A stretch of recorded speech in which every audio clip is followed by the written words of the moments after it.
Roadkill Extra appears every single weekday at MotorTrend On Demand. It's a show that gives you question and answer sessions, deeper looks into our project vehicles, behind the scenes stuff, and here's a sample right now of one of the shows that you missed last week on MotorTrendOnDemand.com. You can watch them all with a 30-day free trial.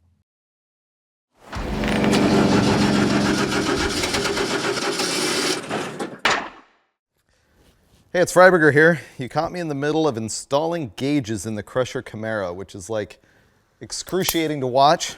You feel really, really happy that it hit the cutting room floor on the episode of Roadkill Garage where we're building that car.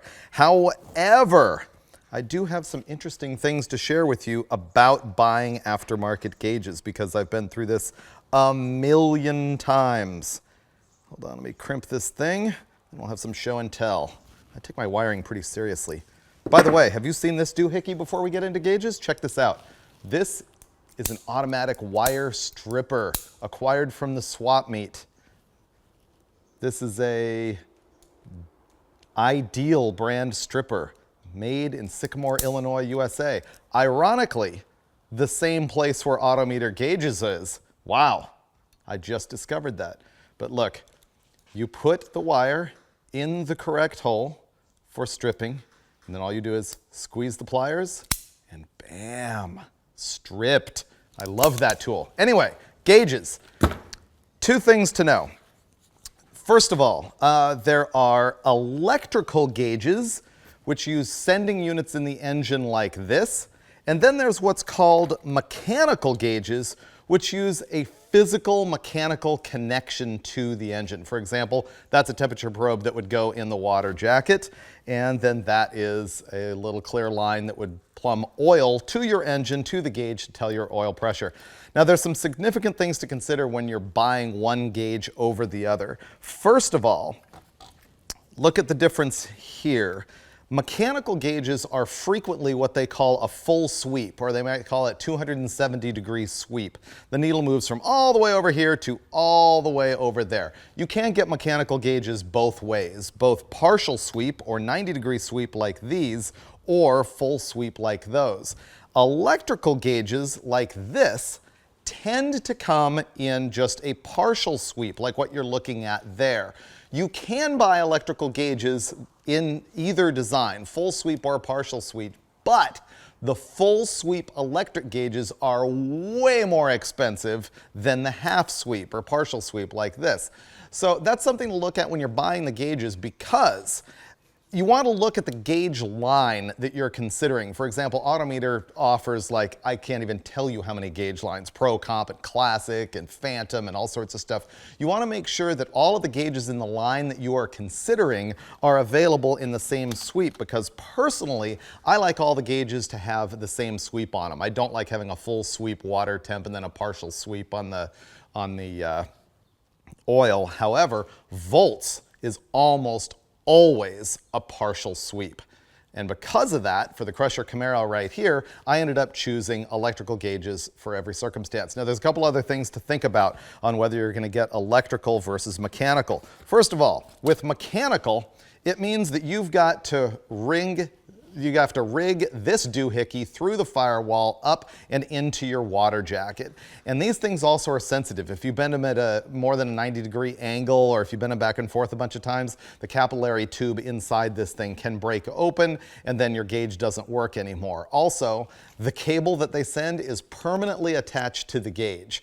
You can't take it out. And that means a pain in the neck in running the sensor capillary tube through the hole in your mounting bracket and then through the dash and everything. It does a couple things. It means it so that you can't easily pull the gauge back out. It also means that you have to use as much capillary tube as they give you, and you always end up wadding it up like this underneath the dash, or it ends up being too short, and that's a pain in the neck. Next, if you're running a mechanical oil pressure gauge, there's a couple of downsides. Well, the major downside happens to be this plastic tubing right here, which if you buy cheap Chinese gauges like these are, is always like so super stiff and it's a pain in the neck. And this needs to run from an oil pressure port on the engine to the inside. And the thing is, you've all been there, you've got to connect it with this little tiny collet right here.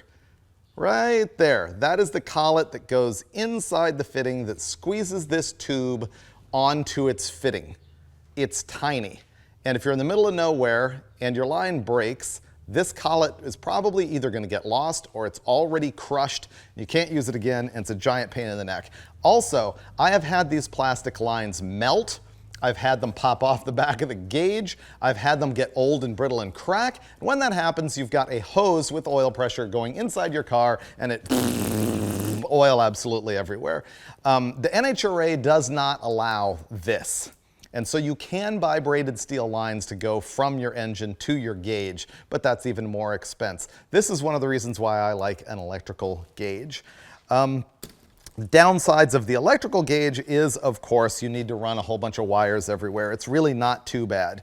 Whether you've got a water temp sending unit or an oil pressure sending unit, it's just one wire. It goes to the gauge, not that big of a deal. There are more advanced gauges that have more wires than that. But the other advantage of an electrical gauge system is that if you've got data logging on the car or plan to at any time, you can usually sap the information that you need either off of the sensor or more likely off of one of the new modern gauges that offers a data logging feature. They've got the 5-volt or low voltage, I think it's 5, low voltage output for the data logger built right into the gauge, and so that's also something to think about. Last thing, you know, the gauges either come in a 2-inch or 2 1/16 or 2 5/8 inch size. This is the smaller of those, which I prefer. And that's just some things that you need to think about. And by the way, this is not sponsored by Autometer. They haven't paid me for this, but Autometer tends to be my favorite go-to gauge. They are made in USA. The Auto Gauge line from the same company is not. And of course, this thing that I paid $18 for is also not.